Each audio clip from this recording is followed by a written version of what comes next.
Hey guys, Tez here and welcome back to my channel. In today's video I'm going to be talking through my typical day as a PCN pharmacist. Now this is a highly requested video on my channel at the moment and I'm sorry it's taken me so long to do it, but here you go. So before we get started, don't forget to get your cup of tea to have with Tez and let's jump right in.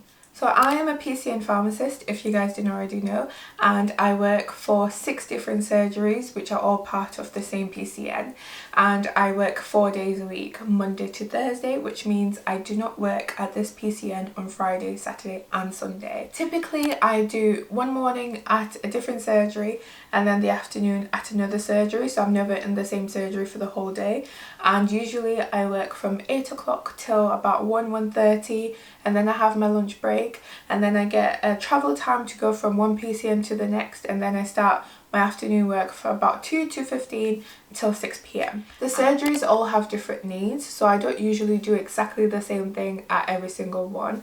So I'm just going to be talking through the main things that I do, and hopefully you could get a bit of an insight as to what you'd be expected to do should you start working as a PCN pharmacist. So I guess the main responsibility I have is to complete structured medication reviews. These are usually face-to-face or via telephone if the patient is homebound or cannot get to the surgery for any reason. As you know, I work 8 till 6, so I do have a bit of leeway for those patients who go to work full-time but still want to come into the surgery for a review. Now, structured medication reviews are very complex and can sometimes take up to an hour or even longer depending on the conditions that the patient has, and usually you get a specific amount of time depending on the conditions that the patient has. For example, a patient who has diabetes will take me longer than a patient who has hypothyroidism. So it's just patient specific to ensure that we have enough time to talk through everything that we need to during that appointment. Now, medication reviews are not condition reviews. So for example, let's say you were conducting a medication review for someone with asthma, diabetes, and let's say they've had a stroke in the past. You then would not be able to do an asthma review or a diabetes review or a CHD review in the time slot unless you were given extra time to allow for that. So it's just an overall look at their medicines in a holistic way. So there's a lot to talk about with structured medication reviews, but I feel that if I start, I might never stop. So that's just a quick insight into what you would be expected to do if you were doing them. The other responsibility I have is discharge letters. So when patients go into hospital or day case or they have surgery, they usually get a letter from that institution, be it a hospital or private clinic, and that letter gets sent to their GP for reviewing to make sure that any medication changes or any meds that have been stopped, started, increased dosages or decreased dosages are updated on the patient's record. So what I usually do is, for example, if a patient goes into hospital and they have a stroke and they started on like clopidogrel, a statin, yada yada yada, I then make sure that those medicines are transferred over onto their GP record so that they're able to order them when they need to, and that we can monitor them and increase the doses as we see fit. And also I then talk to the patient and make sure that they don't have any questions, because sometimes it can be quite overwhelming when you leave hospital, you have all these meds, you don't know why, and sometimes I feel like when you get counselling on hospital it goes over your head. So this is just an opportunity to allow the patients to ask if should anything else arise, or if they're not sure about anything, or just to reassure them that we're in this journey together, because I think patients really appreciate it when GPs call them after being in hospital or in tertiary care. So that's usually what I do around discharge letters. This is not always as easy as it sounds. For example, maternity ones are quite different because they usually use different systems that don't work well with GP systems. So sometimes you might have to call the hospital to find out what happened, whether they're continuing any blood pressure medicines or such as labetalol, or whether they're doing any enoxaparin type stuff and whether they got enough. So those are all things that you deal with on a day-to-day basis. It's not always roses and candy. So the next thing I do is prescription requests. Now, some patients have an app on their phone which allows them to order their medicines when they're due, and it's very easy for the patients because when they see that they have maybe a week's worth of medicine left, they can go on their app and tick the medicines that they need, and it allows them to have autonomy over their own medicines. Now, this is very easy for them if they have an up-to-date medication review and there's nothing outstanding. However, let's say the medication review is expired, that could then trigger to them that, oh, actually I need to get this sorted, because it won't allow them to take or order any medicines, and then they can contact the surgery and get that booked in. Other patients order their medicines via the community pharmacy, or they drop off a list at the reception. So usually what we do is we then go through those lists and make sure that the medicines they're ordering are appropriate. For example, if someone was to order a steroid cream and they've never had that cream before, then that would need a GP review, because we would want to know why they're ordering that, what's going on, why do they think that it's a steroid cream they needed. However, if it's a patient who suffers from eczema and they've had topical steroids in the past and you're happy that they're not overusing them, then you can issue it. Or if you just want to check in, you can give them a call, see how they're getting on, just double check the reason why they're requesting the medicine and then supply it. So it just depends what it is, why they're ordering it. So usually if it's things like on their repeat list and everything's up to date, then you can just reorder it for them. So when I say reorder, I mean generate a prescription that then needs to be signed by a prescriber, which yours truly is not. So I cannot sign off prescriptions, and even if I was, I wouldn't be signing off prescriptions for things that I wasn't comfortable with. For example, if someone was to order, let's say, omeprazole, and they last ordered it a month, and you know they've had a hernia in the past, or they suffer from GORD, then you would be happy to issue that prescription. However, if you get someone asking for pregabalin, for example, and they last had it 2 years ago, then you would want to see why they want to go on that drug again, because it is a high risk drug. So we need to make sure that we're taking care of our patients and we're not just applying the medicines that could cause them harm, basically. Another responsibility is medicines advice. Now this can be to the patient. So sometimes you have patients who might call the surgery because, let's say, they're getting a cough with their Ramipril, or they're getting swollen ankles with amlodipine, so side effect type things, and they might want to know, what do I do now? So then I would then look at the notes, review them, and recommend an alternative or recommend something else, and then I would pass that on to the GP for them to review it, because I'm not a prescriber, so I wouldn't be able to change someone's Ramipril, for example. Or you might get patients who are calling because they're on an antidepressant and they still feel really sad, or maybe their appetite has increased, so then you can give them advice and then liaise them on to the GP. And sometimes patients might just ask, is it okay if I take this medicine in the morning, or can I take it in the afternoon because I want to go golfing in the morning and I'll forget, things like that. I think the most common one is about lansoprazole. Patients want to know whether they can take it before, during, or after food, in the morning, afternoon, tea time, that sort of thing. So it's just giving advice and counselling to patients depending on their questions. Advice can also go to community pharmacists. So for example, let's say they are struggling to get a specific drug and they want an alternative. You can put in place that should something happen, they can give, let's say felodipine is out of stock, for example, then you can give nifedipine or something like that, and then you would make sure that they actually have that drug in stock, so that you're not requesting an alternative that's also unavailable. They are really good for liaising with when there's a lot of stock issues, especially with the whole Brexit thing. There have been a lot of medicines that have been harder to find, or the branding has changed, so things like that. It's good to have a good relationship with your community pharmacist. They're also very useful when you want to start someone on a compliance aid, because you can quickly find out whether they have the capacity and what their requirements are for starting someone on one. Finally, advice can be to the GP.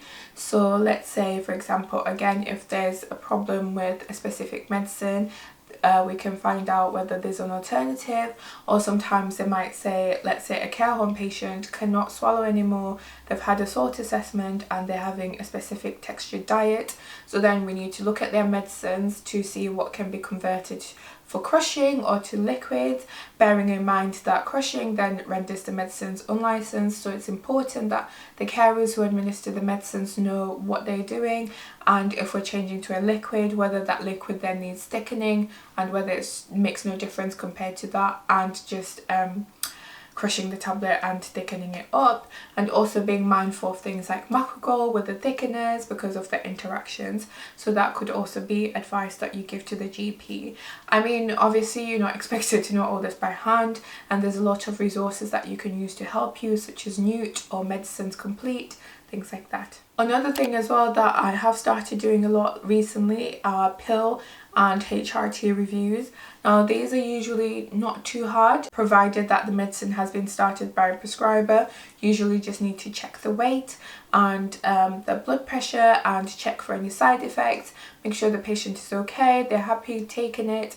And especially for HRT, which I'm not a fan of because I don't really understand, like every time I get a specific formulation I have to then check to see what's actually in there because it's quite confusing for me. That could be a learning point, but until we get there I'm just going to refer to source every time. I have started doing the reviews. I don't do very many, but I do find them rewarding because I do think women's health is important, and it's important to make sure that women have all the information that they need to make the best decisions for them and their bodies. So I do enjoy doing those. So one morning a week, usually on a Thursday morning, I go to a care home, and the reason I go to the care home is just because it's a lot easier for the care home staff to have a point of call for any concerns, queries and things like that that they might have. And because the care home that I visit is more a residential home really, not nursing, so a lot of the patients are cognizant and they're able to have a conversation with you, so you can have a medication review with them, double check what they're using, how they're using it, especially with things like salbutamol inhalers, because the carers will say yeah they carry it with them all day, but you don't actually know how often the patient is needing that. So it just allows that more, I suppose, a deeper level of communication, which allows the patient to vocalize any needs that they might have. Because if the care home staff are busy, usually when you do a medication review over the phone, they might say yeah everything's fine, there's nothing to worry about, but then that's because they've not really asked the patient what's going on. And it also allows you to make sure that the patients are using the when required medicines effectively and appropriately, so that if they don't need them they can be removed from their list. It allows the care home staff to ask any questions. For example, if a patient is on paracetamol and the prescription says take 1 or 2 4 times a day, the community pharmacy would label it as take 1 or 2 4 times a day, and the care home staff would then give it every single day. So instead of asking the patient whether they need paracetamol, they would say would you like 1 or 2 paracetamols, because it doesn't say when required. So being there allows the conversation to happen so that you can double check whether the patient actually needs it all the time. There's a lot of patients where I've had to change the script from take 1 or 2 4 times a day to take 1 or 2 4 times daily when required, because then that when required allows the care home staff to be okay with not giving it, because if it says to give then they have to give. So things like that that you wouldn't really pick up unless you were actually on the ground, I guess. I hate that phrase, but yeah, on the ground seeing what's going on. So it is quite helpful for everybody. The hardest thing I experienced from moving from hospital to primary care was the systems. They were really difficult for me to get used to, and my first day was awful. Like I didn't finish on time, and if it wasn't for the rest of my team I would have not gone home till like 9 p.m. or something, because I was just so slow because I didn't understand how a lot of the systems worked. But you get better in time and you figure out your own ways, so just keep going, it'll get better. A good thing that I like about working in PCN actually is that it's more patient facing. So when I worked in hospital, the main reason I would have to speak to a patient is to take their drug history or to do counselling of some sort. But if you had a pharmacy technician working alongside you, you might find that they might do the drug history and they might also do the counselling, which then minimises the actual time you spend with the patient. Whereas working in PCN, I suppose every half an hour to an hour I've got another patient either face to face or on the telephone, so it is a lot more patient facing, which I do enjoy because I do like to talk a lot, and it's nice to build a rapport with the patients. And I love it when they're like appreciative, and I like to always do this thing where I ask them their name and then I try to drop it into the conversation. So I'm like, oh, is that okay with you, Barbara? And I just think that it brings it makes the conversation a lot more personal, which I think is better for the patients because they feel like their concerns are being heard, because you build a good rapport with them and you can trust each other. And I just think the more patients trust you, the more honest they are with you. Like there was this guy at the end of the med review who was like, oh, I'm really glad I had this review because I didn't know that I didn't have to order all my medicines every month. So he thought if he didn't order everything every month, he would then lose it. So he'd been stockpiling on a lot of items because he just thought he had to order it. But after we had the conversation, he knew that he didn't have to order anything unless he actually needed it, except for the things that he took every day, which he obviously needed every 8 weeks. So I just think sometimes having a conversation with a patient, understanding their point of view, their experience, is really helpful because they're the experts in themselves and I'm only an expert in medicines, but it doesn't really matter unless we work together, because then we get half of the puzzle each and we make it one complete puzzle. Sorry, that is just so much waffle, but okay, I'll stop. Finally, the other thing is that you have to go on the CPP course, and the course is 18 months and it is followed by 6 months of prescribing, if that's something that you haven't done already, I guess. I think everyone is expected to do prescribing, so you will have to do it at some point. To be honest, I think all pharmacists at some point will be prescribers, especially with the new, I think, is it pre-regs will be doing prescribing now, so that when they qualify they'll be able to prescribe from day one. So yeah, the opportunity is there, so don't feel like just because you've moved on to PCN you can't prescribe. If you really want to, you'll be able to. The CPP course usually has study days, and when I have a study day I don't go into work and I get to work from home, because, well, not work from home, I do the study days from home because they're usually via Zoom, and I'm not going to go into work to sit on Zoom and then come back home, for example. So yeah, that is the only time that I get to stay at home. So that is it for PCN, really, kind of like a quick whistle-stop tour. I know I rambled on a lot, and if I was confusing or if you have any other questions, then do let me know and I do try my best to answer them. I'm not an expert, obviously, but if I can't help, then I usually try to direct you to someone who can. Those of you who've asked me before do know this already. But yeah, thank you so much for watching. I hope you enjoyed the video. Let me know in the comment section if you have any questions or video suggestions. Don't forget to tap that like button so the video reaches more people. Subscribe if you haven't already, because it really helps me out. And thank you for the 1,000 subscribers. I really appreciate it. But until next time, bye for now.